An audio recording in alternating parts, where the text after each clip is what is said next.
Los que escuchan la palabra de Dios y la cumplen. Estos, dice el Señor, los llama bienaventurados, felices. O que, podríamos decir, entran en el gozo del Señor. Conocen su presencia, conocen su reino. Tienen el espíritu, que es espíritu de gozo, de bienaventuranza.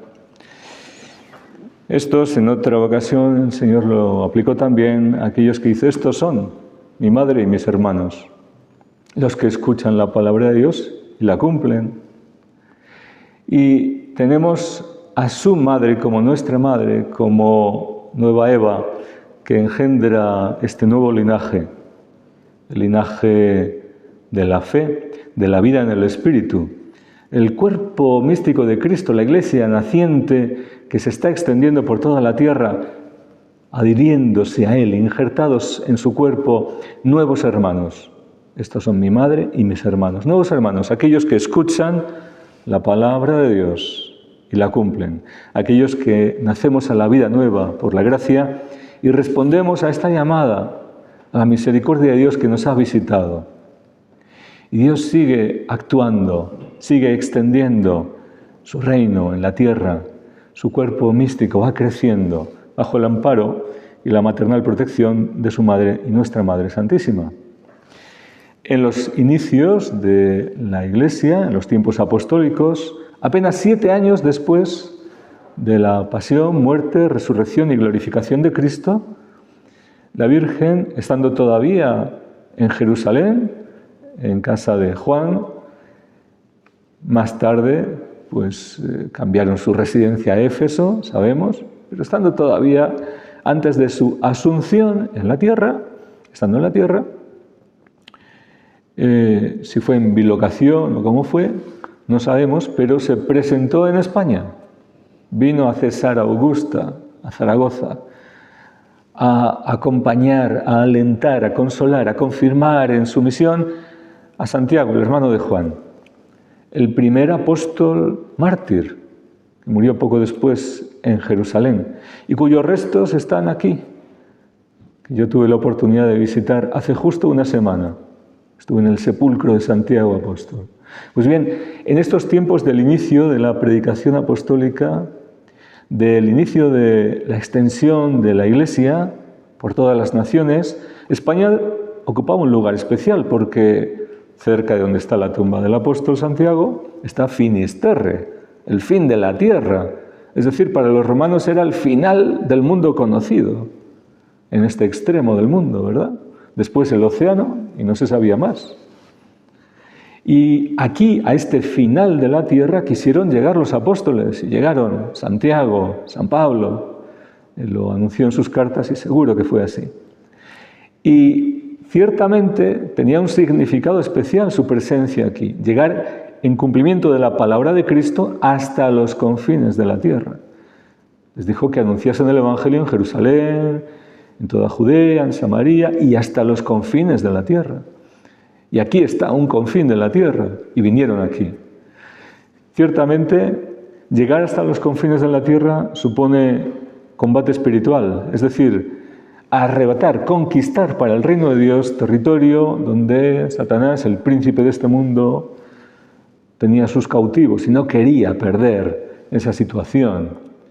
Y no se lo pondría fácil a los apóstoles la resistencia del enemigo y sus ardides y tramas y engaños para oscurecer la mente de los hombres, para perseguir a los siervos de Cristo. Y Santiago estaba pasando dificultades en su misión en estas tierras. Y la Virgen vino a consolarlo, a animarlo, a fortalecerlo y a anunciar que la misión nada más estaba empezando, que los planes del Señor eran muy grandes. Y dejó como señal perenne una columna de jaspe que está allí en Zaragoza, donde la Virgen vino y se apareció a Santiago el apóstol. En los tiempos del Antiguo Testamento recordamos cuando el pueblo de Israel sale de Egipto, cómo la presencia de Dios los protege y los acompaña en todo el camino, y estaba junto a ellos manifestándose en una columna de nube por el día, de fuego por la noche, que servía para protegerlos del sol en el desierto, para iluminar por la noche, pero también para defenderlos de sus enemigos, porque se interpuso esta columna entre ellos y los egipcios que los perseguían a muerte. La Virgen, con su presencia y con este pilar, está significando también cómo ella viene a acompañarnos, a recordarnos que Dios está con nosotros. Ella es la que trae a Cristo, y la presencia de la Santísima Trinidad, la que engendra hijos para el reino de Dios, la esposa del Espíritu, y cómo con este pilar está significando también la fortaleza, la firmeza de nuestra fe, la defensa y protección, amparo maternal suyo para su Iglesia, para la Iglesia de Cristo, de su Hijo, y también la defensa contra los ataques del enemigo que viene contra la Iglesia, abriendo ese dragón las fauces, queriendo devorar a los hijos que van siendo engendrados para la eternidad. En este combate nos defiende, nos protege, lucha junto a su Hijo por nosotros. Pero dichosos los que escuchan la palabra de Dios y la cumplen. En esa visita de la Virgen, repito, todavía se dice en carne mortal, es decir, antes de su asunción a los cielos, como esa columna de nube o de fuego en el Antiguo Testamento, también era enviada por Dios para guiar a su pueblo, para marcar el camino. Así, la Virgen del Pilar es para el pueblo cristiano, para la hispanidad en particular, camino, porque nos marca la dirección de un designio, de una voluntad de Dios, de un plan de Dios para esta tierra. ¿Qué ocurre? Pues que la Virgen con su presencia está manifestando también que Dios tiene un plan, que Dios tiene una voluntad para esta tierra, porque entre todas las naciones escogió este lugar para su primera aparición o manifestación acompañando a la Iglesia naciente fuera de Jerusalén, ¿verdad? ¿Y por qué aquí, en este lugar, en ese confín de la tierra? Porque, repito, bienaventurados los que escuchan la palabra de Dios y la cumplen. Dios tiene un plan, un designio, también para este pueblo, engendrado en la fe, con la presencia del apóstol Santiago y de la Virgen María. Dios tiene un designio, un plan para esta tierra, y lo que a partir de aquí, lo que a partir de esta tierra, vino. ¿Y qué vino? Sabemos que fue muy probada la fe, muchos mártires en sus inicios, y más tarde, cómo no. Luego el arrianismo, pero la fe prevaleció. La Iglesia salió adelante.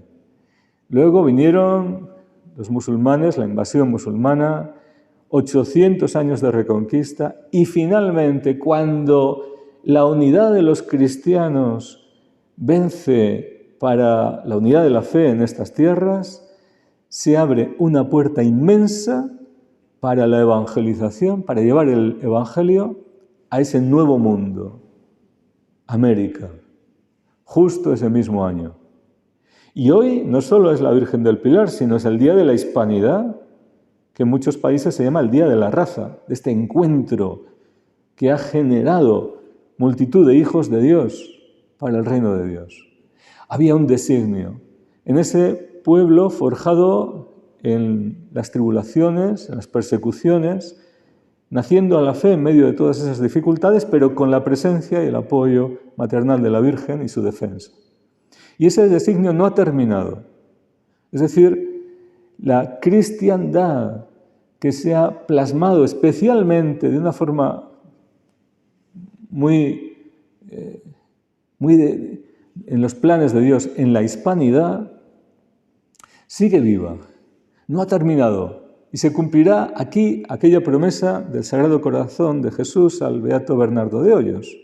Reinaré en esta tierra, en estas naciones, marcadas por esa presencia, porque ya sabemos que no es el confín de la tierra, sino que marcaba una dirección, un destino, de llevar, de extender el reino de Dios, la palabra de Dios, y vivirla en nuevas naciones, para el reino de Dios. Y ahora tenemos una unidad de destino que está marcada por la fe y que tiene como estandarte ese pilar que dejó la Virgen del Pilar. Por eso tenemos todavía una misión, tenemos todavía un destino.